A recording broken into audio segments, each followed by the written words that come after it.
গুটি কয়েক জামাতপন্থী শিক্ষক তারা একজন শিবির নেতা থেকে অ্যাগ্রেসিভ ভূমিকা পালন করছে। এটা ভোটাররা আমাদেরকে বিভিন্ন অভিযোগ দিয়েছে, আমরা এখনও দেখিনি, দেখা যাক।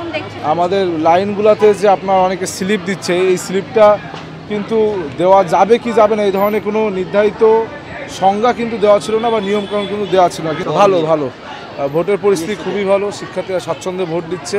যদিও গরমের ভিতরে একটু লম্বা লাইন, শিক্ষার্থীদের কষ্ট হচ্ছে, কিন্তু জাতীয় স্বার্থে, রাষ্ট্রের স্বার্থে, বিশ্ববিদ্যালয়ের স্বার্থে শিক্ষার্থীরা এটুকু কষ্টকে স্বীকার করেই তাদের ভোটাধিকার প্রয়োগ করবে বলে আমার বিশ্বাস।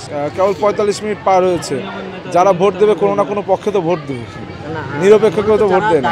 আমরা তো দেখলাম যে কয়েকটি ভোট কেন্দ্রে, যেমন উদান স্কুল যে কেন্দ্রটি রয়েছে, এখানে গুটি কয়েক জামাতপন্থী শিক্ষক তারা একজন শিবির নেতা থেকে অ্যাগ্রেসিভ ভূমিকা পালন করছে।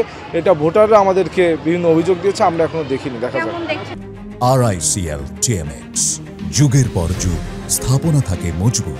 কীভাবে না, ভোটাররা এরকম কিছু বলেনি, তবে আমরা দেখেছি যে আপনার আমাদের লাইনগুলোতে যে আপনার অনেকে স্লিপ দিচ্ছে, এই স্লিপটা কিন্তু দেওয়া যাবে কি যাবে না এই ধরনের কোনো নির্ধারিত সংজ্ঞা কিন্তু দেওয়া ছিল না, বা নিয়মকানুন কিন্তু দেওয়া ছিল না। কিন্তু আজকে হঠাৎ করে এসে বিভিন্ন কেন্দ্রে আমরা দেখছি কিছু শিক্ষক যাদের বিভিন্ন পলিটিক্যাল ইডিওলজি আছে, তারা এই ভোটার লিস্ট দেওয়া থেকে, অর্থাৎ প্যানেল শিট দেওয়া থেকে বিরত রাখছে বিভিন্নভাবে।